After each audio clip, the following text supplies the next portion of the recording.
Did you know that the wealthiest 1% of the global population controls more than 45% of the world's total wealth?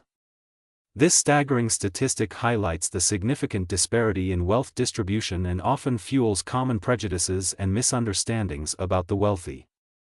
Today we're going to dive into a topic that's pretty controversial but also fascinating: the mental biases many people have against the rich. This is the Finance Virtuoso channel, where we talk about all things finance. If you're new here, be sure to subscribe and hit the notification bell so you don't miss out on any future money tips and tricks. Now, before we get into it, I just want to say that I'm not here to attack anyone or take sides.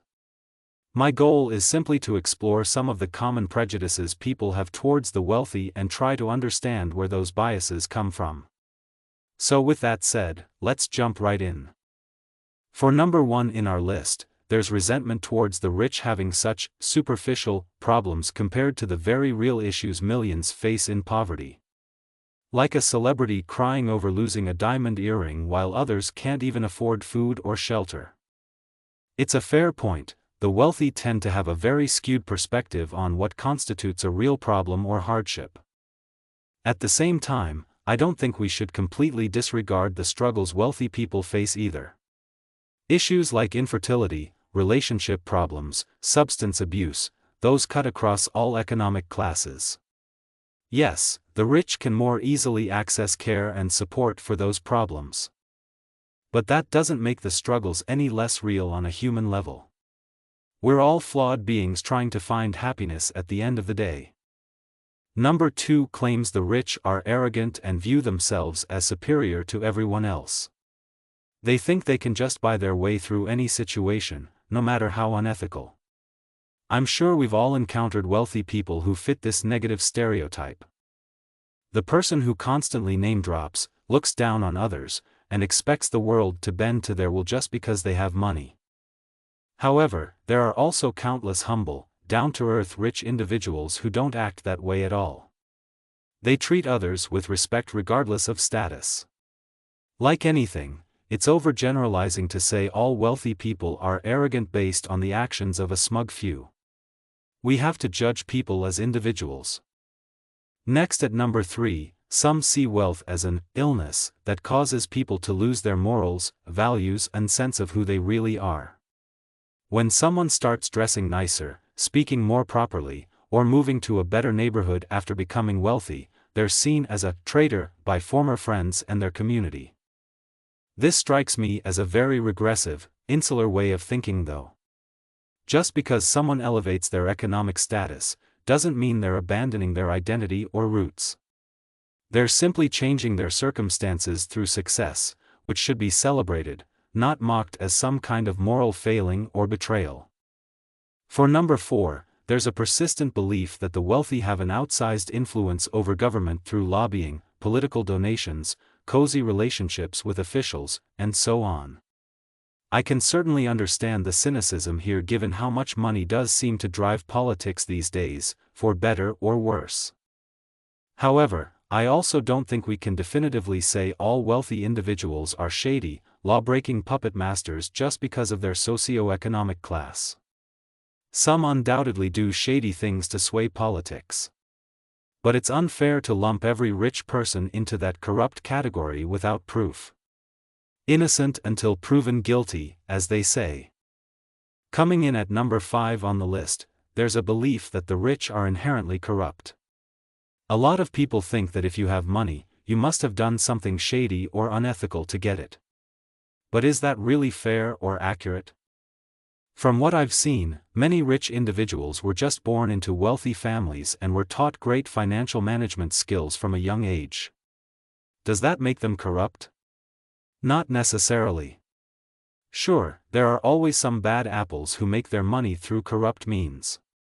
But we can't just lump all rich people into that category. Number 6 is the idea that the rich are hated simply for being wealthy. It's like some people resent them just for having money and working hard to attain financial success.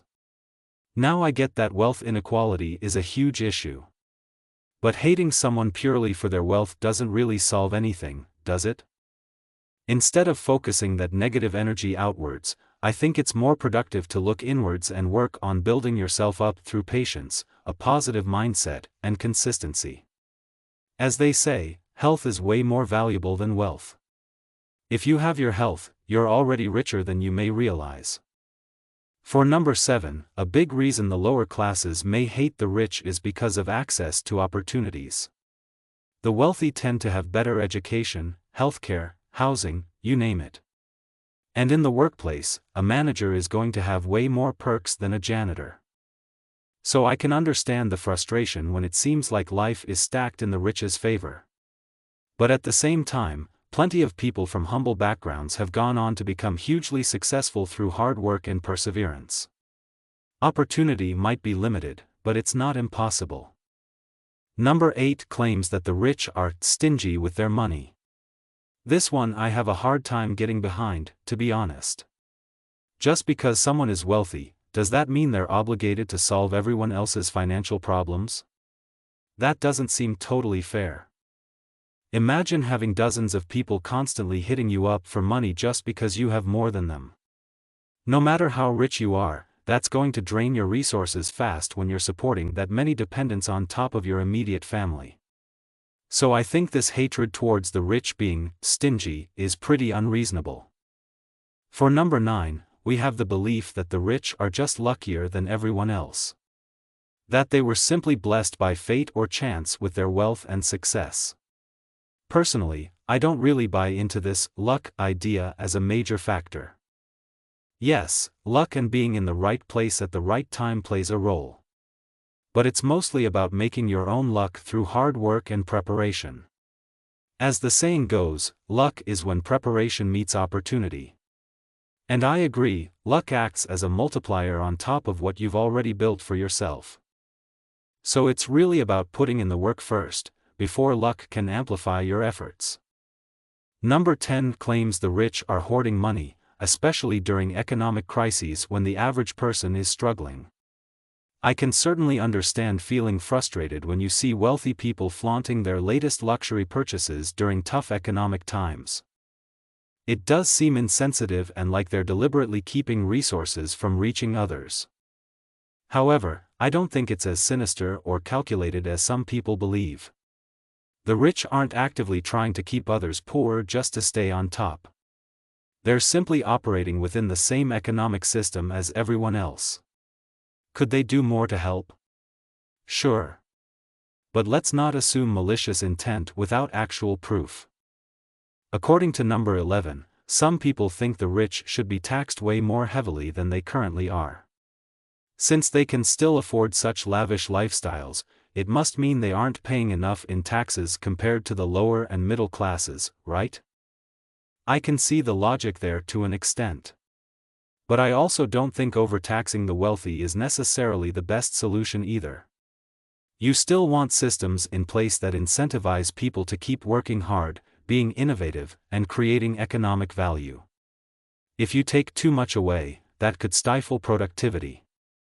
And finally, the number 12 mental bias, the belief that rich people simply look down on those with less money and see them as inferior. As if the wealthy think poverty is a personal failure rather than understanding the complex socio-economic forces at play. Again, I'm sure there are absolutely rich individuals out there with this toxic, better-than-you mentality. But let's not act like that's the default for all wealthy people. There are plenty of rich folks who still believe in treating everyone with dignity and respect regardless of their bank account balance.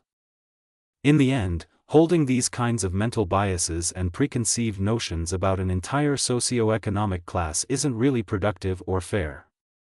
We have to evaluate people as individuals based on their own unique circumstances and character, not by harmful stereotypes or resentment. The real solution is focusing on overcoming our own insecurities, building ourselves up through hard work and perseverance, and having a more open-minded perspective on wealth and class differences. Because at the end of the day, we all want the same thing: happiness, security, purpose. Our starting points may differ, but our hopes and dreams as human beings remain universal. Anyway, friends, those are just my thoughts on the mental biases against the rich and where they might come from. Do you agree with the points I've mentioned? And as always, thanks so much for watching. Give this video a thumbs up if you enjoyed it, leave a comment with your perspective, and subscribe for more content like this. Until next time, take care.